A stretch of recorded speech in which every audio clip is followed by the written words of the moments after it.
हमारे जितने भी नेशनल कॉन्फ्रेंस के आला ओहदेदारान हैं जो स्टेज पे बैठे हैं, उसके साथ साथ हमारे जोन उदयपुर रियासी के जितने भी डेलीगेट हजरात यहाँ पे बैठे हैं, सबको मेरी तरफ से अस्सलाम वालेकुम व आदाब। काफ़ी कोशिश की थी हमारे साथियों ने कि हम 11 और 11:30 के बीच में पहुँचे, लेकिन रास्ते में समरूली के मकाम पर ब्लास्टिंग की वजह से हमारी सारी बसें और गाड़ियां जो है वो रोक रखी, जिस वजह से हम यहाँ पर काफ़ी देर से पहुँचे। मैं मुबारक देना चाहूँगी हमारे जोनल प्रेसिडेंट अब्दुल गनी मलिक साहब को और उनके साथ साथ हमारे district president Reasi, district president Udhampur और सभी डेलीगेट हजरात को जो आज यहाँ पे जमा हुए हैं और जो उमर अब्दुल्ला साहब के यहाँ पे तकरीर और उनके तासुर सुनने के लिए आए हैं। मैं सर ज़रूर ये कहूँगी, क्योंकि ये कन्वेंशन काफ़ी दूर है, जो दूर दराज इलाके हैं उनके लिए मैं चाहूँगी कि इस कन्वेंशन के बाद एक और कन्वेंशन का आगाज़ किया जाए जो गूल और गुलाबगढ़ के दरमियान में रखी जाए, जिससे हमारा हर साथी उस कन्वेंशन में शिरकत कर सके।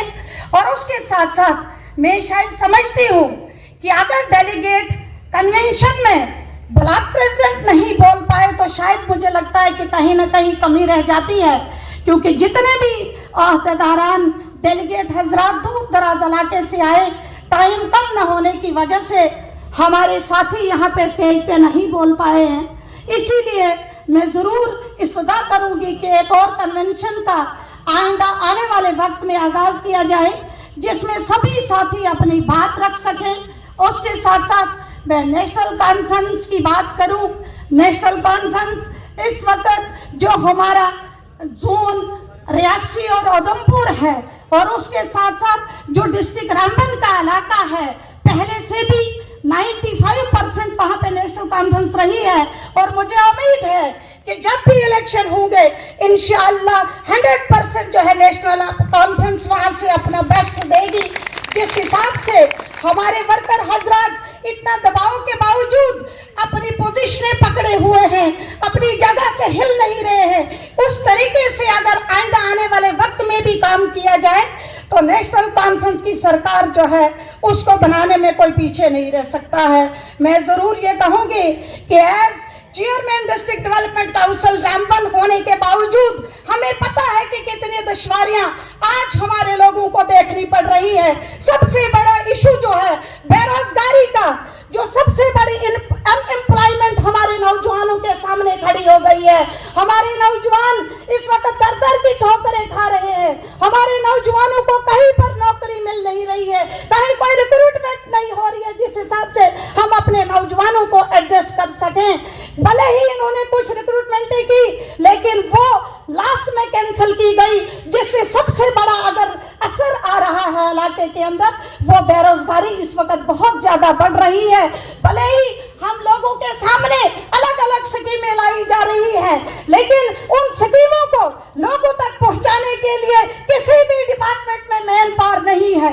सभी डिपार्टमेंटों में मुलाजमीन की बहुत कमी है, जिस कमी के बावजूद हमारे लोगों तक वो स्कीमें नहीं पहुंच पा रही है। हम अपने फंड्स यूटिलाइज नहीं कर पा रहे हैं, बशर्ते कि हमारे पास मुलाजिम नहीं है, क्योंकि मुलाजमत पहले सरकारों में, नेशनल कॉन्फ्रेंस की सरकारों में लगे थे लोग, आज वो रिटायरमेंट की कगार पे हैं।